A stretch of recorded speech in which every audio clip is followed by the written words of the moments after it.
Hey guys, and welcome to our review for Sicario, Day of the Soldado, directed by Stefano Sollima. Yep. Starring Benicio del Toro, Josh Brolin, among others. A couple others. Those are the two important ones. Yeah.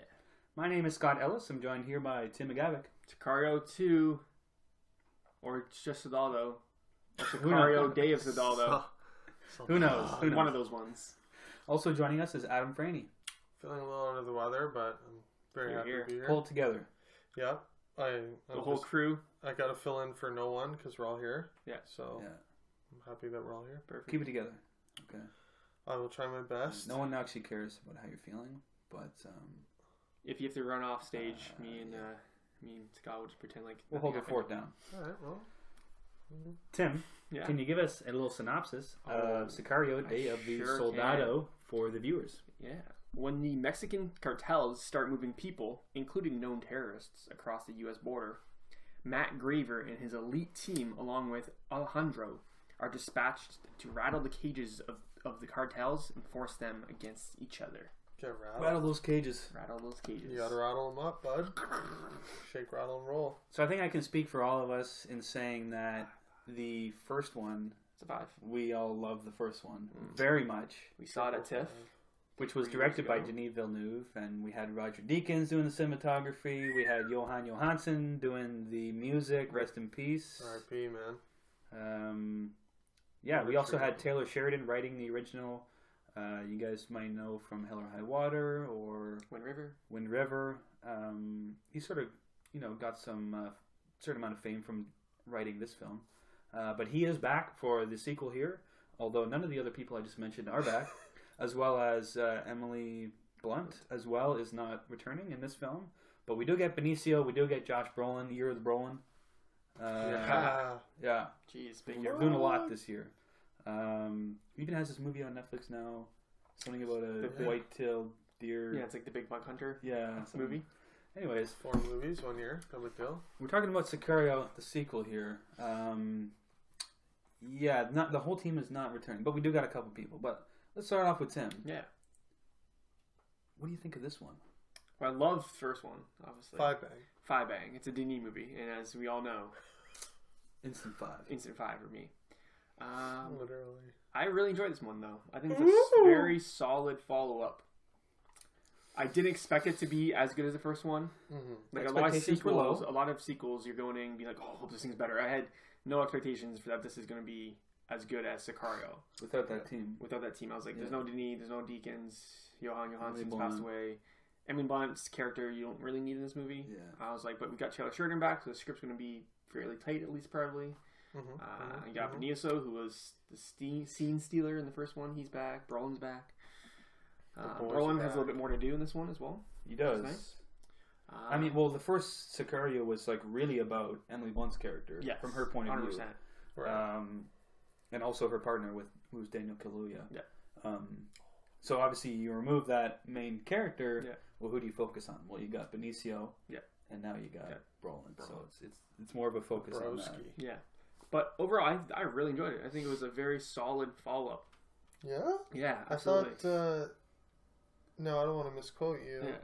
I believe it was no Denis, no Timmy. Yes, that was my recent... Is that right? Yes. So... I'm taking it back. Or is it now Stefano? Tim, yes. But yeah, I really... Just ignore that. Sorry, guys. Yeah, I really enjoyed it. I do think the story's not quite as tight as the first one. Seemed a little bit disjointed. I was like, there's one plot, and then that plot ends, and another plot starts, and then that one ends, and then something else starts. Weird, too. Same writer. So when I found that jumped around a little bit more than the first one for sure, but I thought the action was great. Action-packed. Tense. Yes. Super tense. Some great long takes. Some awesome shootouts. I was devastated for about a good 15 minutes in this movie at one point. Just like, almost, I was just like... I wasn't devastated. I was pissed. I was angry, yes. I was livid. I was like, for those 10 what minutes. The fuck just happened? I was like, I'm just giving up on this movie. I was like, I'm enjoying this ride, and then something happened. I'm like, We'll get to that. We'll get to that moment. Third one. Spoilers. I was like teary-eyed. Yeah, thoroughly enjoyed it. Wow. Yeah. I'm gonna jump in. I think Best movie ever. similar to you. My expectations were so low because the same team wasn't returning. I thought it looked decent, but I was pretty unsure going into it. I was like, I don't know. I don't know if this is going to be anywhere near the original. But I was surprised. Honestly, I was pleasantly surprised.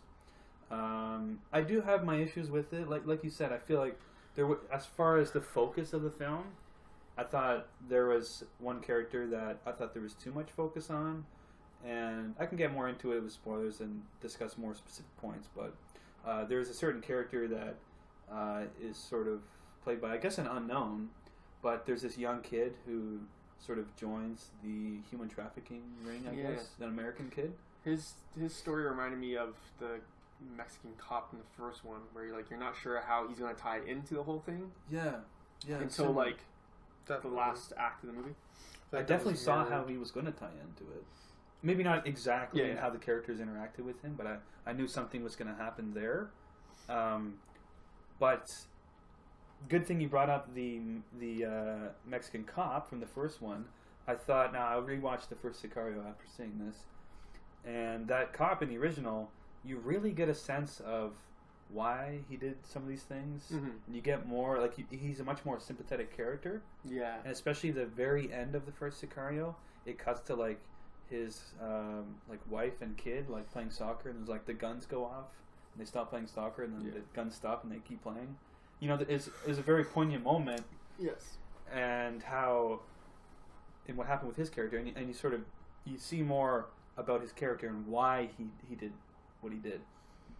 Whereas in this film, we can get into it, but I didn't see that same thing with the kid. I don't see okay, why did he do this change? Why did he change? Why did he do this? Yeah. I didn't understand his motivations as much. Yeah, he seemed to leap onto things pretty easily. And there's a certain scene in the first Sicario. I'm talking a lot about the first Sicario, but where Benicio is in the car with the cop at the end sequence, basically. And when something happens to that cop, right? I felt oh shit, there's this culmination. Yeah. And it was a pretty great moment. But and I cared about the cop because I could see his home life. I saw, what was going on in his life, and so I cared when that happened to him. Whereas the kid, I don't care necessarily about that kid. I didn't have that empathy for his character. He was just a little douchebag kid. But there was a lot in the second Sicario. There's a lot of focus on that kid during certain parts where it cuts to him. I just wasn't into that. But I will say, I really like Josh Brolin. I really like Benicio. They killed it. Yeah. I mean, I love Alejandro. What a great character. I love him so much. Amazing. He's definitely my favorite. And I definitely thought there was, even Josh Brolin, he had a little bit, especially right at the end, a little bit of character development there as well. A little bit of a change from just that one note sort of character that he was a little bit in the first one. And yeah, I thought that was pretty cool. And I liked Isabella Moneras, the cartel daughter, the hostage. I thought she was great. Her. Yeah, I thought she was great. Yeah. You guys might know her from Transformers, Last Night or whatever that was called. That's her. Are you fucked? Are you sure? Yeah. The main girl? Yeah.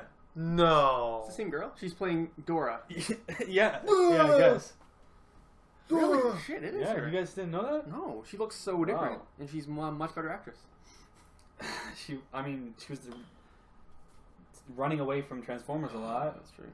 In the first one, pretty cringe. I'm so baffled. I had no idea. Really? Look it up. I thought it was some unknown... Fact-checking. Fantastic. I thought Catherine Keener... Boom, Last Night. Wow. Catherine Keener her character became a little one note. Yeah. She sort of became... Cringy. She became Josh Brolin's character in the first one almost, a little bit. It's weird. Her name is Isabella? Her name in Transformers was Isabella. And also in Sicario. And then in Sicario, her name is Isabel. That's weird. That's awesome. Does she have a clause in her contract that she has to be called Isabel? I thought all the side characters were okay. One sort of weakness I would say of this film compared to the first one. It's hard to not compare it to the first one. Yeah, but that's allowed. I think there's a lot of side characters in the first one that were done really well. And I thought in this one there just weren't as many. Like I only really cared about Benicio and Josh Brolin and Isabella Moner's character. And besides that, it was just a little. It was all like like one. The first one, you got like Bernthal pops up. You're like, oh, yeah, this guy's great. His little scenes are great. The Mexican cop. You had Daniel Kaluuya as the partner, right? And obviously Emily Blunt. You're missing that. True. You had Victor Garber, I think is his name, from the first one as well, as kind of like Matthew Modine's equivalent in this one. Matthew Modine didn't have very much to do at all in this. No, he was a talking head. I don't know. Pretty one note there as well. Yeah, but overall, I was surprised by it, and then it did have some great action sequences, especially the sequence where they get like attacked on that's like a caravan on the dirt road. Yeah, that was pretty great. But yeah, overall, I did enjoy it, although it does have its flaws. But Adam, I want to hear from you. What did you think of Sicario: Day of the Soldado? I think I definitely agree with both of you. I liked it a lot. Maybe a little more than you. Would you say I liked it a lot? I thought it had it had a couple flaws. I don't know. For me, like nothing specific bothered me. I basically agree with everything, all the positives you guys said. Thought it looked great. Obviously, no Deakins. There's a couple shots where it was like, oh, this would look great if Deakins did it. Yeah, right. It kind of had like didn't have that touch. Although this guy has shot some really nice looking films. He's good. Prometheus and The Martian. Yeah. Couple mimicking the nighttime scenes, like with that like whole stealth raid kind of thing at night. I thought that still looked good. I thought the action was great. You know what's funny about the action? Actually, it was like this. You could argue this is like better than the first one. The action alone, like no other, like just talking action to action. I'd say action's probably better, or is just more of it. Maybe there's just more of it, but like the grenade toss, I thought was awesome, and like just some of the long takes inside the cars and stuff. Very practical. Yeah, that grenade toss, savage, savage shit, absolutely savage. And the opening, like in the convenience store. Yeah. Whew, we'll get into that. Floored. I was like, what the fuck? Just overall a darker, more brutal tone. For sure. And some spoiler stuff, obviously. I love the performances. Yeah, I enjoyed it a lot. I think now that we're talking about it, it may have been the kid side character that got a little slow. But I feel like there was sort of in the middle there, it got a little bit of a drag. Like the third act and the first act were really, really intense for me. Yeah. But sort of that middle, I don't know, it was a little slow. Like introducing the kid and then introducing Isabella and Josh Brolin going to find Benicio del Toro and stuff. There's sort of like maybe half an hour there that was could be pared down a little bit. Like I don't. Yeah, but for what it is, for like a cash grab essentially is what it is. They're like, oh wow, Sony's like, oh, the first one, made money and was critically acclaimed. Let's try to franchise it. It was shockingly good. Like it could have easily been terrible. Yeah, like it was so easy to be bad. So it begs the question: Sicario 3. Soldado. Excuse me? I don't know. What's it going to be called? What did we talk about earlier? Sabalba? Can we call it? I have no idea. Nothing to respond to Spanish, that. Yeah, and if only we knew Spanish, we could come up with some S word that's approximately the same syllables. That is the plan. Yeah. That's what I... Well, we'll get into spoilers because I'm sure if you guys have seen the film, which it needs all the help it can get, go see it. It's good. It does end off with a little bit of a tease. So before we get to that stuff, let's give our ratings, and then we can move into some spoiler discussions. I'm gonna start off. I'm gonna say heavy 3. Oh, I'm going 4. Really? Yeah. 4 for me as well. Could be a light 4. Not the 5 bang that the first one was, but very enjoyable. You know what? I'm gonna say light 4. Heavy 3 is like average. It's a little bit. There's some good moments. Yeah. It definitely has its flaws. So check it out. It is in theaters right now. So fair warning if you haven't seen it. We will be discussing some spoilers, so you've been warned. Should we start off with the end, perhaps? Or what do you guys want to start off with? We can't talk about the end without talking about what happens. Let's go chronologically. 20 minutes earlier. What are we talking about? What are we talking about first? What are we talking about? Oh, I was going to say I didn't even know about like him pretending to kidnap the little girl. That was great. I love that scene when he keeps the ski mask on and then goes out and puts the jacket on and comes back in. Yeah, that whole sequence of how they like tricked her into thinking like she was rescued, but she was actually still with her kidnappers, and I thought that was so brilliant, so intense.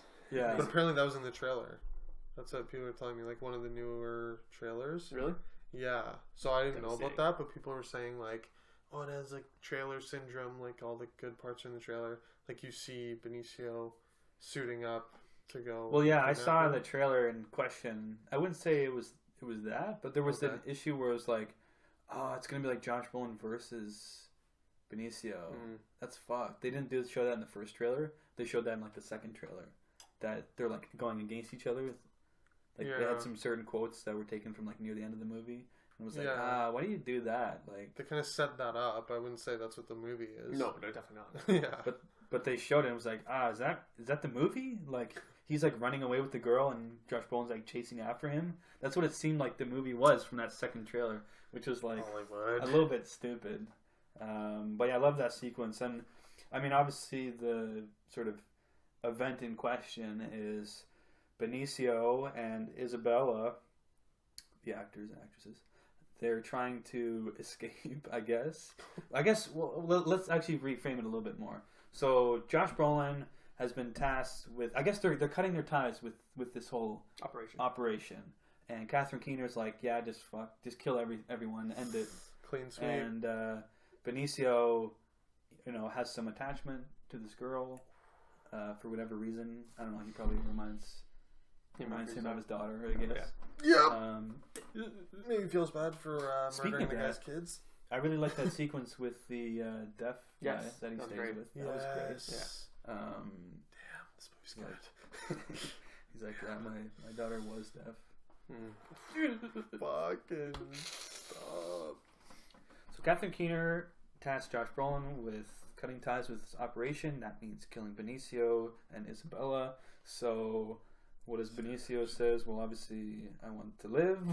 So I don't want to die. So Josh Brolin's in Texas. Benicio is in Mexico. So Benicio is trying to get across the border, for whatever reason, to get to a safe house or get to a safe area. Yeah. And they go like undercover to try and cross the border. And as that happens, the kid, that stupid American kid, recognizes Benicio from an earlier scene where he almost hits him with a car or some weird thing that was such an obvious foreshadowing. Yeah, I hated that. That's terrible. I hated that, but they had to set up this moment. The second I have him like, now he's gonna see him and recognize him and out him or something. He hit me in a Walmart parking lot. I hated that. That's crazy. So that kid's storyline basically led to that moment. Yeah. Which really pissed me off. Like, and then somehow led to the very end sequence. Anyways, I wasn't a huge fan of that, how that played out. But essentially, Benicio and Isabella get caught, and he gets shot in the face in a moment of savagery. Like he literally gets executed. At least that's what we see. And this is what we were talking about earlier. Like I was pissed. I was pissed. He went out like such a punk. Yeah, like I wasn't pissed. I was like just sad. I was like, this is fucking ruthless. I was like, really? They're gonna shoot your most interesting character? You're gonna shoot the most interesting character in these movies? You're just gonna shoot him in the head just like nothing. So you bought it. I bought it. I was like, I can't believe they just fucking killed him. Well, bullet to the head. How else do you? I will say 2 minutes later, like before the reveal, I did lean into Emily and I was like, he's not dead. There's no way. Because if you watch it again, the bullet is clearly like cheek through cheek. Yeah, but it's like I was like, if they were to kill him, they would put it right in the forehead. He had something over it. He had like a hood on, right? No, I knew. I was like, there's no way. So there's no way. That's so fucked. Ask Emily. I was like, there's no way Sony's doing this. That's what I mean. But it got me at first. I was like, no. I was incredulous. I was like, there's no way. This is fucked. Like, how dare you? How dare you? But what happened? Miraculously, I was literally like a fucking boss. Like a boss. Guy wakes up with a gasp, just like what I did. Yeah. Just like sucking on like the mask is just like blood. Yes. Covering his face. I'm like, oh my god. Like a fucking zombie. Like a savage. Guy just has a will to live. And yeah, it turns out he was shot through the cheek, which you think would like destroy his tongue and his teeth and everything, like smash his teeth up, but luckily it didn't, I guess. I mean, we don't really hear him talk until the very end, which is like a year later. Yeah. True. And yeah, so he survives, I guess. Yeah. I'm trying to remember exactly what happened right after he got up. He got up, he like cut himself free. Oh, he drove in the car and then crashes. That's where he like threw the grenade. Yeah. Blacks out, restarts it. See, I thought in that moment it was kind of like a drive moment, like end of drive, where you're like, oh, did he die or not? Because like it looked like he got shot when he threw the grenade. Yeah, I think he got shot in the chest. No, he might have. Like, which he might have. Like I had that. I was like, because then he was just kind of like, and then drives it off. I'm like, which I like. He just got shot and he's dead. Like really? I like that he like blacks out and just crashes. And then gets back out. He's like, oh shit. Like it just added a nice touch. And then the grenade toss was gangster. Like, just doesn't give a fuck. He's like, he doesn't even look back. He's just like, oh, what the? Amazing. Which, you know, this whole sequence sort of leads to this sort of almost post-credit thing, which I guess if it was a Marvel movie would be post-credits. Yeah, very post-credits. He's an American kid now. He's all tied up because he's like part of punk. He's part of his cartel now. Takes a French fry. Comes into Subway like he's like fucking champ. It was not Subway. He walked past the Subway. And then boom, Alejandro just waiting for him. So you want to be a Sicario? What does he say? Yeah, something like that. That's what he says. Yeah, he says like, "You want to be a Sicario?" And the kid doesn't say anything, and he's like, shuts the door. He's like, "Sit down. Let's talk about your future." Something. Then closes the door. I was like, "What does that even mean?" Yeah, score from the first one was played during that. I think, pretty sure. They sort of recycled the score from the first one for sure. Yeah, but I think the main theme was that that part, thing. Which got me hyped. I was like, oh shit, and you kind of see like scars. He's gonna look so scary if they do another one. So what do you guys think is gonna happen with this kid going forward? Like, honestly, I wasn't sure. I thought he was just gonna kill the kid. That's what I thought. It's like, you shot me in the head. Like, when he opened the door, yeah, I thought he was gonna kill him. I was like, but then now it's like, what? He's gonna train him? Like, I don't understand. Like, why? Why would he do that? Is it because he's indebted to him? Like, because basically the fact that the kid shot Benicio, who's this big, you know, famous person who's like hunting, like people know his situation. They know who he is. What do they call him? He had a name. Sicario? You know what I'm talking about? No, he had an actual name. Wasn't the ghost, but something similar to that. The wolf or something? Something like that. I know what you're referring to. Anyways, they called him like, oh, that's the whatever guy. Yeah.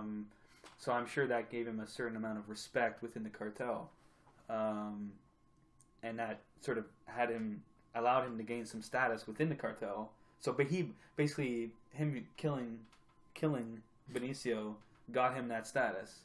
So he's sort of indebted to Benicio, I guess, right? So I mean. That's one way, like power playing it. Like, look, you're indebted to me. Now you owe me. Like, you shot me in the head and killed me.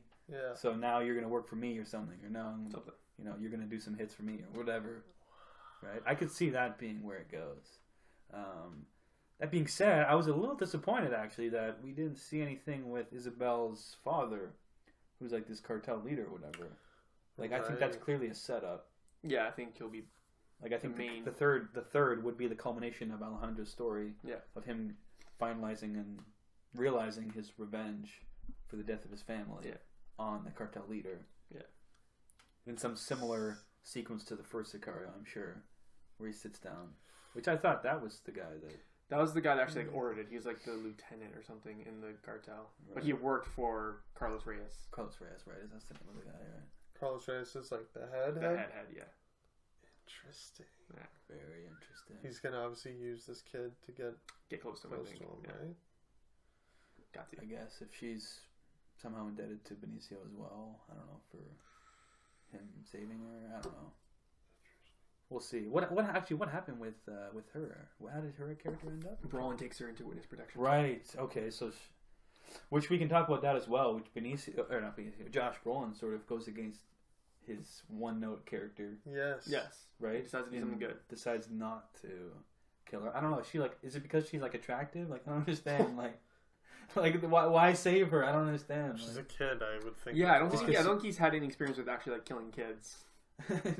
Yeah, like not directly. Like he's never had to do it. Like he does it with like a drone earlier in the movie. Like when he doesn't know or he like doesn't care, but he's like, I'm literally looking at like a 16-year-old girl. I can't just shoot her.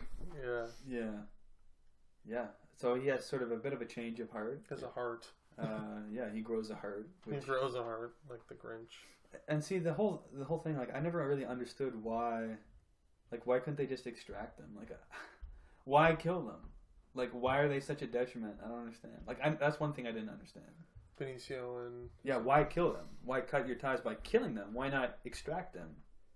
Yeah, they could have easily done that. Fly copter in there, land it, get on the copter. And put her in witness protection, like Josh Brolin says. Like, what's the problem with that? Just put her in witness protection.